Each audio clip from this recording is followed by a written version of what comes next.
Hey guys, welcome to Yesterday's Coffee, the podcast where we chat about fitness, nutrition, and business all over coffee that may or may not have been brewed yesterday. Today we are covering the topic of reverse dieting. So this is something that I think is on the cusp of a lot of people's knowledge, but some people may not have even heard of this terminology before. But as nutrition coaches, this is something that we deal with all the time for a couple different reasons. So today we're going to discuss what reverse dieting actually is, why you would use it, and what you should expect when actually following this type of protocol. Yeah, I would say I use reverse dieting with just about all of my clients because frequently I tend to get people who come to me when they've tried everything else. I would say that that's a lot of the clients that I see. Mm-hmm. And a lot of my clients being specifically women, we get into this, chronic dieting cycle. And, you get to a point where you're eating super, super low calories, you're exercising as much as you possibly can, and you're not seeing any results. Right. So more often than not, I will have all of my incoming clients go through a reverse dieting phase, or a phase that I sometimes refer to as metabolic restoration, because that's essentially what we're doing is we are improving your body's metabolic capacity. We're asking your body to move your metabolism back up to 100%, because as you diet down and cut calories over time, your metabolism is going to adapt to those lower calories. So if your metabolism is 100% while maintaining weight, as you cut those calories down, maybe your metabolism is running at, 80%, 70%, it falls over time with those low calories, yeah. Right? I don't know that I would necessarily distinguish it as running at less than optimal, as much as it's just an adaptation to weight loss. Sure, it's an adaptation, but I think most of the time it's not running at 100%, I would say. Well, I mean, if you've got if you've got somebody that's lost like 50 pounds, sure, obviously their metabolic rate is going to drop in that time frame. Yes. So it's not like they're suddenly damaging their metabolism. It's just less than it was. Now, there certainly are extremes that you could take it to. Yeah. Where if somebody has been chronically dieting and they're eating 800 calories a day for however long, then yeah, that would absolutely be way under ideal from a metabolic standpoint. But so it's not true of all cases. I would say, reference. Yeah, it depends on your starting point. Yeah. Right. And I say metabolic restoration because a lot of the people coming to me are those people, right, who have taken it, to an extreme, mm-hmm, or there are other things, other reasons that their body's not functioning at 100%, nutrient deficiencies, hormone imbalances, other things going on, sure, not just an energy balance issue. Sure. Right. So what is reverse dieting? So reverse dieting is kind of sort of what it sounds like, right? So when you diet, we are slowly decreasing your calorie intake or decreasing your net calories overall, mm-hmm, slowly over time in order to promote fat loss. Yep. Right? That's what a diet is. Reverse dieting is the exact opposite of that, where we slowly increase your calories over time or decrease the amount that you're expending, decrease your activity. Right. A combination of the two usually. In order to let your body adapt to a higher calorie level, meaning you can maintain your weight, eating more food, and building up kind of this metabolic platform for us to be able to cut down calories later on to start another fat loss phase in the future. So I think you just covered the whole show right there. So if there's, I'm sorry. If all you wanted was a 30-second clip, you've already heard it all. There you go. But there's more to it than that, and that's what we want to talk. We want to dive in deeper, obviously Kyle. Yeah, but that is the point. The point is, I had these questions bullet pointed, and sorry. she just rolled through them. You asked me what it is, and I told you what it is. Okay, so why would you? So go through some situations then why you would use reverse dieting. So if we run into a situation where somebody first comes to us, or they've been in a very long dieting phase with chronically low calories, and they've run into that just unbreakable plateau where they are working out consistently, their calories are super low, everything on paper is telling you that they should be losing weight, and they're not losing weight, and they're actually adhering to the plan. I'm not talking about non-adherence We're not talking here. about 3 or 4 days out of the week Right. following the plan. Yeah, if they're doing everything they should be and it's just not working, then there comes a point where going even lower in calories is just going to be sacrificing a lot of health, because at a certain point you just can't reach the amount of nutrients that your body requires. Yeah, there's a bottom line where we see it on paper. You physically can't work out any more than you already are, or it wouldn't be healthy for you to do so. Right. And you can't physically eat any less, again, or it wouldn't be healthy for you to do so. That is the bottom line for you, where we need your body to be getting X amount of nutrients per day just to keep you alive. So when you hit that point... And feeling good and being able to function exactly. at work. You want to be functional. Yeah. Then it's time for a reverse diet. Right. And so... Sorry, go ahead. So that's one point where you would use it if you've exhausted all your options, you've dropped calories as low as possible, you've extended your exercise as far as possible, and then you get to a point where you need to start reversing back up so that you can, like Alexa said earlier, build that calorie balance back up higher and higher so you've got more to pull from in the future. Definitely. Another situation where you would potentially want to reverse diet is just at the end of any fat loss phase or any sort of cutting phase. And so doing this intentionally. So looking forward and having this planned ahead of time, not I've been chronically dieting for years and years and years and I'm at my bottom line. Right. So this could just be inserted into an overall body composition dieting plan, because the effects of a reverse diet are very beneficial no matter who you are. If you can take somebody's metabolic rate and increase it while keeping their weight relatively constant and their body composition relatively constant, then you're going to see a lot more room for improvement in the future when you're either trying to go through another fat loss phase, or if you're trying to reverse course and go into more of a muscle building phase. And who doesn't enjoy being able to eat more and improve their body composition?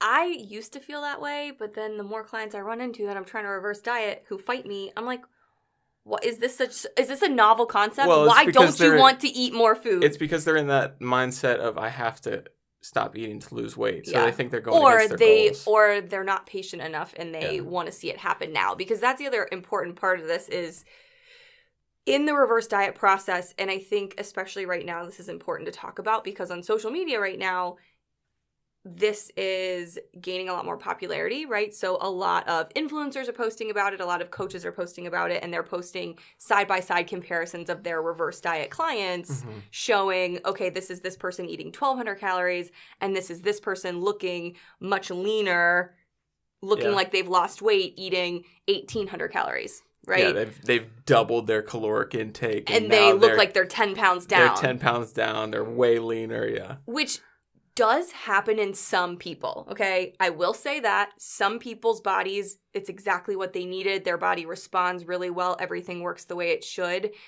So that can happen. However, that is not expected to happen. No, we it's don't definitely a minority. Expect that to happen. There is some amount of body composition changes that will happen during this reverse diet period, but it might not be that drastic.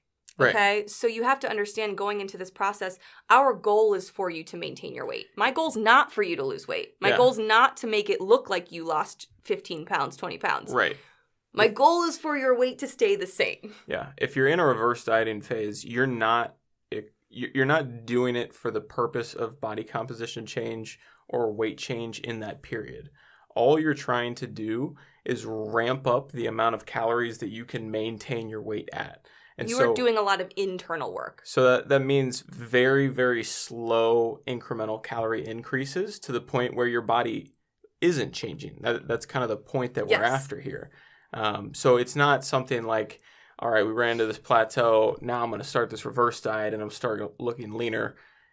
It might happen, but it's not the intended effect of why you're reverse dieting. Or expected. Overall, what we're trying to do is, if we get you down to the point where you're eating 1,000 calories a day and you're not losing weight and you've still got 20 pounds to go, then we'll put you through a reverse diet for however long it takes. Maybe it's 2 months, maybe it's a 3-month period where we can take that 1,000 calorie maintenance that you've been stuck at and build it back up to maybe 1,600, maybe 1,700, where you can now maintain that same weight, say you were stuck at 160, you've maintained 160 the whole time, but we've been slowly increasing your calories over that period. Mm-hmm. And now once we've gotten back up to that higher point, 1700 calories, now we can cut back away from that, create a new caloric deficit, and then continue on with that fat loss journey. Exactly. And again, I want to point out the timeline that you just gave as an example, right? 2 months, maybe 3 months. 2 to 3 months. This isn't something you can't reverse diet in 2 weeks, okay?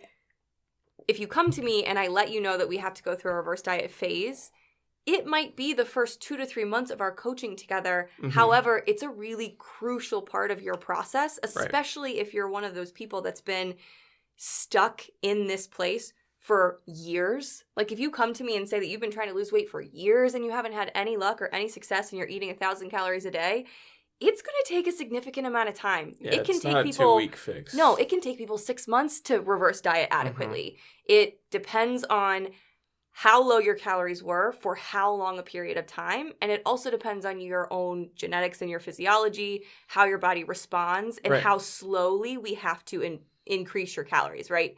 So you come into this process being a little nervous, a little scared of increasing calories, but you want to lose weight as fast as possible. I might take some bigger increases with you.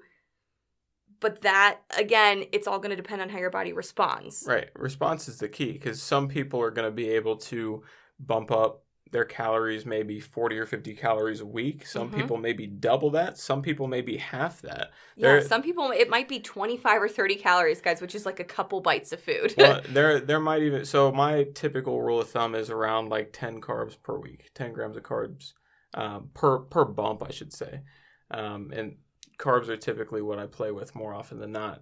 And there will be times where if we do bump it up a small amount and after a couple of weeks, we're starting to see your weight rise, we might just let it sit for a month before we make that next incremental bump because we've got to find a way to allow your body to slowly adapt to that without starting to put all this excess weight on because that's totally defeating the purpose of this whole process. Yeah, we don't want your weight to go up during this reverse diet phase. Sometimes it goes up a little bit. That's another thing I should say. You like could a expect disclaimer. a couple pounds here or there.